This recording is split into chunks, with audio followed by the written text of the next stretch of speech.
The night was thick with mist, and the air smelled like rain-soaked asphalt. Detective Ethan Carter pulled his coat tighter around him as he stepped under the flickering streetlight. Another crime scene. Another dead body. The warehouse on the city's east side was abandoned, but someone had clearly been here recently. A single body slumped against the brick wall, eyes frozen open, mouth slightly parted as if caught mid-scream. His throat was sliced clean, but what caught Ethan's eye was the note clenched in the victim's hand. 3 words, written in shaky black ink, "Follow the shadow." Ethan let out a slow breath. Not again. Jordan Hayes, his boss, stepped up beside him. "Third one this month. Same signature. Someone sending a message." Ethan glanced around. No forced entry. No signs of struggle. Just a clean kill. This wasn't random. It was personal. Back at the precinct, Ethan and his partner, Olivia Martinez, dug into the victim's background. Richard Hale, a defense attorney. No immediate family, no recent enemies, at least none on paper. But Olivia found something interesting. "Ethan, look at this," she said, flipping her laptop screen toward him. All 3 victims were involved in the same case back in 2015. A big criminal trial. But the case was suddenly dropped, and the key witnesses disappeared. Ethan's fingers drummed on the desk. So someone's cleaning up loose ends, but why now? Sam, their tech guy, walked over, tossing a file onto Ethan's desk. "You ever hear the name The Shadow?" Ethan's head snapped up. "Yeah. It's an old urban legend. Some vigilante who was supposed to testify against a major crime ring but disappeared before he could." Sam nodded. "The guy never resurfaced. Until now, maybe?" Olivia frowned. "What if he never left? What if he's been watching all along?" Ethan didn't like where this was going. Later that night, Ethan and Olivia drove to the last place Richard Hale was seen, a seedy bar in Brooklyn. The place smelled like whiskey and bad decisions. Ethan approached the bartender, flashing his badge. "You see this guy?" he asked, sliding a photo of Hale across the counter. The bartender hesitated, then nodded. "Yeah. Came in last night. Seemed nervous. Kept looking over his shoulder. Was he meeting someone?" "Yeah. Didn't catch a name. But after a few minutes, he left. Headed toward the old train station." Ethan's gut tightened. That station had been closed for years. Nothing but darkness and forgotten tunnels down there. The underground tunnels smelled like rust and mildew. Their footsteps echoed as they moved deeper, flashlights cutting through the dark. And then, movement. A shadowy figure stepped forward, his face barely visible under the dim light. "You shouldn't be here," the man said, voice low and rough. Ethan aimed his gun. "You the one leaving notes?" The man let out a dry chuckle. "I warned them. But they didn't listen." Olivia's hand hovered near her holster. "Who are you?" The man stepped closer, and for the first time, Ethan saw his face. Older than he expected, with deep lines and tired eyes. "I'm the reason they're all dead," he said. "And if you're not careful, you'll be next." Before Ethan could react, gunfire erupted from deeper in the tunnel. They barely had time to take cover. "They found me," the man muttered. "Run." Ethan and Olivia exchanged a look. There was no turning back now. They had stepped into the shadows. And the only way out was through. Ethan barely had time to think before the gunfire echoed through the tunnels again. Bullets ricocheted off the rusted metal beams, sending sparks into the darkness.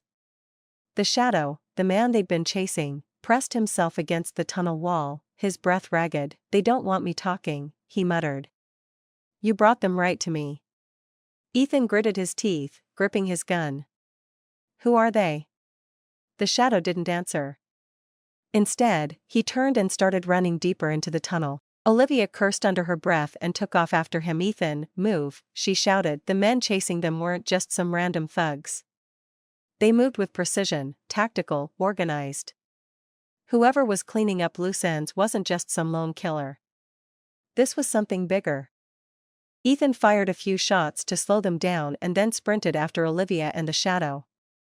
The tunnel twisted and turned, old tracks rattling beneath their feet as they ran. Ahead, the tunnel split into two paths. The shadow skidded to a stop, hesitating. "This way," he said, pointing left. Ethan wasn't sure why, but he followed. Olivia did. 2 seconds later, more gunfire came from behind. A bullet zipped past Ethan's ear. "They're gaining." Olivia panted. The shadow veered right suddenly, into what looked like a maintenance room. He slammed the metal door shut behind them and bolted it. The echoes of footsteps thundered just outside. "They won't stop," he said. "Not until I'm dead. And now you, too." Ethan was done with the cryptic talk. He grabbed the man by his collar and shoved him against the wall. "Enough. Who the hell are you?" For a long second, the man just stared at him. Then he sighed. "My real name is David Langston." Olivia's eyes widened. "Langston? The missing witness from the 2015 trial?" David nodded. "I saw something I wasn't supposed to. A deal between the district attorney and a crime syndicate. They were supposed to go down, but the case got buried. I went into hiding, but they never stopped looking for me." Ethan clenched his jaw. "And now, they're tying up loose ends." David exhaled sharply.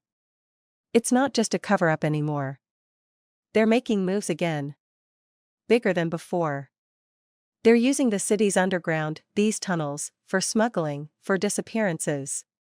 The cops, the judges, they're all in on it."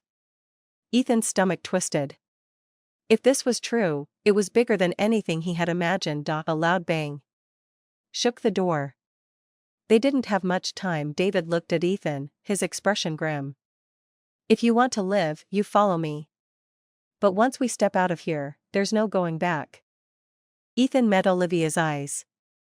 They had a choice: walk away now and pretend they never heard any of this, or follow the truth into the darkness. Olivia exhaled sharply. "Well, we've already come this far." Ethan nodded. "Lead the way." David turned and yanked open a rusted panel in the wall, revealing a hidden passage.